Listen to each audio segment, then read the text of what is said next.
bonjour à tous, voilà un petit coucou de mon éclipse qui s'en va. En fait, elle est venue réclamer de la pâtée que je lui donnerai après cette vidéo. Bienvenue sur ma chaîne YouTube, nous sommes le 14 avril, je m'appelle Marilène Allègre, je suis communicante animalière, experte Feng Shui et toiletteur canin depuis 18 ans, bientôt. Aujourd'hui, je souhaitais vous parler du Feng Shui du bureau professionnel, mais aussi de notre espace professionnel à la maison. Quand une société, un patron nous appelle pour faire le Feng Shui du bureau, de son entreprise, on va se consacrer sur le bureau du patron, hein, on va poser notre carré Lo-Shu sur son espace bureau.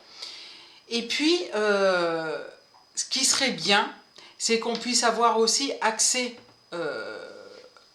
à son espace chez lui, parce que parfois il y a des redondances. Enfin, parfois même souvent, il y a des redondances.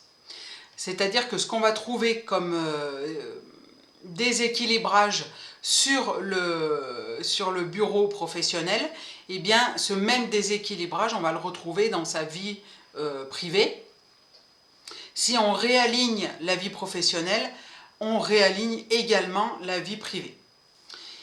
Quant à ceux et celles qui travaillent souvent en télétravail, qui ont un espace bureau dans la maison, et bien là, on va, pareil, se consacrer à l'espace bureau uniquement, puisque c'est l'espace professionnel. Et ensuite, eh bien, le rééquilibrage fait, ça va permettre d'avoir une harmonie, notamment au travail, mais aussi dans la vie de tous les jours, dans la vie privée. Voilà, c'est pour ça que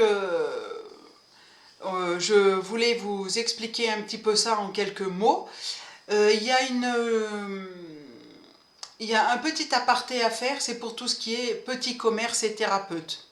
Parce que, bien sûr, les thérapeutes, on va travailler sur l'espace travail. Alors, ça peut être un espace travail qui est à l'extérieur de l'habitat. Parfois, et même maintenant, c'est souvent à l'intérieur de l'habitat. Il y a une pièce dédiée à tout ce qui est travail de thérapie. Pareil, hein, ça marche pareil, on pose le carré Lo-Shu, on fait les rééquilibrages nécessaires pour que ensuite eh bien, l'activité se développe, croisse dans le bon sens. Ce qui est un petit peu à part, c'est quand on nous demande de faire des expertises sur des magasins.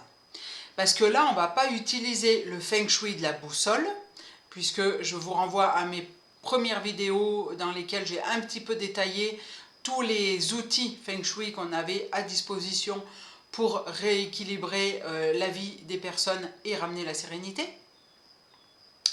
Là, on va utiliser le Feng Shui de la forme, c'est-à-dire que quelle que soit l'orientation du bâtiment, la porte d'entrée sera toujours enfin la vitrine sera toujours en sud. Vitrine plus porte d'entrée. Voilà, ça sera toujours en sud parce que c'est l'image de la boutique qui est reflétée dans cette vitrine. Voilà, c'était la petite mise au point que je voulais faire. Si vous souhaitez une communication animale, un nettoyage énergétique de votre habitat ou une expertise Feng Shui, eh bien, vous pouvez me contacter à marileneallegre@gmail.com au 07 88 85 91 70. Pour ce qui est professionnel, je fais les thérapeutes et donc les personnes qui travaillent en télétravail de chez elles. Toutes les autres structures, que ce soit les patrons de grandes entreprises, etc., je vous laisse vous orienter vers ma collègue Karine Mayol, qui est, elle, spécialiste de ce Feng Shui professionnel. Ensuite, si vous avez aimé, likez cette vidéo, partagez sur tous les réseaux, abonnez-vous à ma chaîne YouTube ou à mes pages Facebook puisque ce sont les mêmes vidéos. Et puis pour moi, je vous dis à très bientôt et passez une très belle quinzaine. Bye bye!